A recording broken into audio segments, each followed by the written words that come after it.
suka shiga cikin siyasa.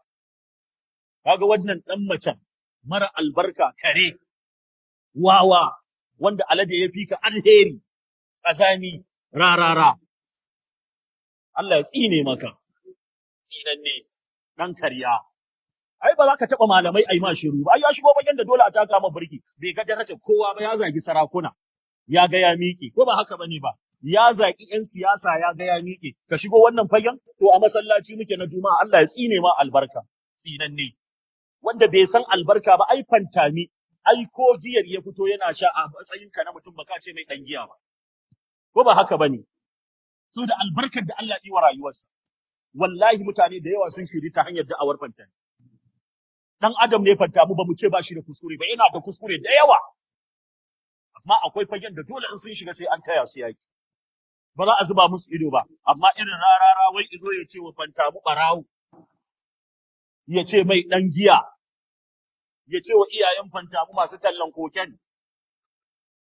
To shi sai ya gaya mana ubansa ne i. Ko ba haka bane ba?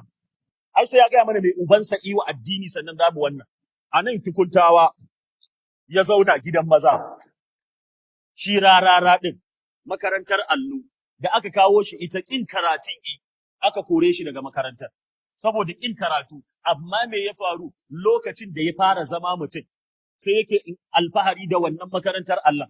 Amma a lokacin ya bar wannan malamin a cikin buƙatuwa, ya bar wannan malamin a cikin wahalar rayuwa, malamin idan almajiransa sun biya mai maka sai a ce rara ne. Shi kuma har yanzu bai taɓa zuwa aikin hajji ba rara a rayuwarsa. Bai taɓa zuwa ba, uwarsa in ta zo Kano a gidan wannan malamin take zama. Amma yanzu malamin da i mutu, rara bai zo ya ce Allah ya ci kan wannan malamin ba. Wannan da'awar da yake ta cewa shi dan malamai ne. Ai kai duk dan malamin kirki, ƴaƴa suna girmama me? Malamin su. Iyaye suna cewa ka girmama wa? Malaminka. Amma malamin ya faɗi i mutu. Na rantse muku da Allah malamin da ya mutu kai ka ce daga sama mala'iku suka zo masa jana'iza. Saboda mahaddacin Qur'ani ne na garari. Aka yi jana'izar wannan malamin, baka saurari iyalansa ba, iyalansa suna son agaji ba kai musu, kai matar da rarara i zauna a gidanta a wajen malamin ma, wallahi da ta mutu bai zo ya ce Allah ya ji kanta ba. To kaga ai dan kuka shi ke jawo uwarsa ne, zagi, to ai ko uwarka ta yi asara haihuwa. Ko a ina kake kaji an ce wanda ya karantar da kai ya mutu, ai za ka girgiza. Ko ba haka bane ba? Wacce ta riƙe babanka da take kwana a ɗakin matar ta faɗi ta mutu, ya kamata uwarka tana da rai ta zo ta gaita musu gaisuwa. Mara albarka wanda kare ifi ka albarka, da kai da duk waɗanda suke ɗaure ma gindi Allah ya kawo ƙarshen waƙarka. Wani na ma rasa wani mutanen, wata waƙa ce wannan ƙazamin zai yi har ta burge ka. Matarsa faɗa ko hoton fanta mutai tana ta kutuntuma a shari'a. Da yake shi ma gwamnan da ita taimake shi wannan barna azzalimi ne lamba ɗaya naira miliyan 200 fa i ɗauka i bashi. Da motoci guda 3, da filaye. Haka in ya ci mutuncin malamai ai ya samu dama ce. To Allah ya tsame wa abin albarka. Allah ya tsame wa abin albarka. Kai ma gwamna Allah kai ya cika ma maradinka. Ko ba haka bane ba? Amma haka fa aka samu wasu malaman. Wai ba za ka ce malamai ba, ni a wajena ƴan tasha ne. Wai suna ba wa rarara kariya akan yana zagin fanta ne.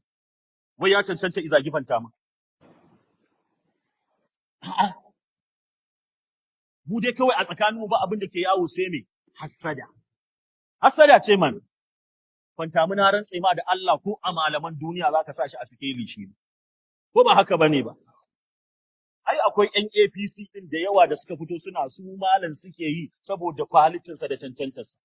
Ba wai dan jam'iyyar da ike ba, ko mu ma haka muke kiran mutane su, ko ba haka bane ba. Mama zuba ido, wannan izo ya lalata muku tarbiyyar ƴaƴa. To in malamai ba su shiga siyasa ba su rara ba a bari ƴaƴan banza, ƴaƴan wofi su jagorance mu. Kana ji ba an ce har takara ya fito wai da ta gwamna. Dan wahalalliya. Sai dai ka ji ana yi. Wai har rigima ike da Buhari wai bai bashi ministoci ba. Bai kai su ministoci ba. Egi kazami. Mana, mu ba za mu yi shiru ba, duk abin da za a faɗa a faɗa. Mu malamin addini yanzu misali Abdul Muttalib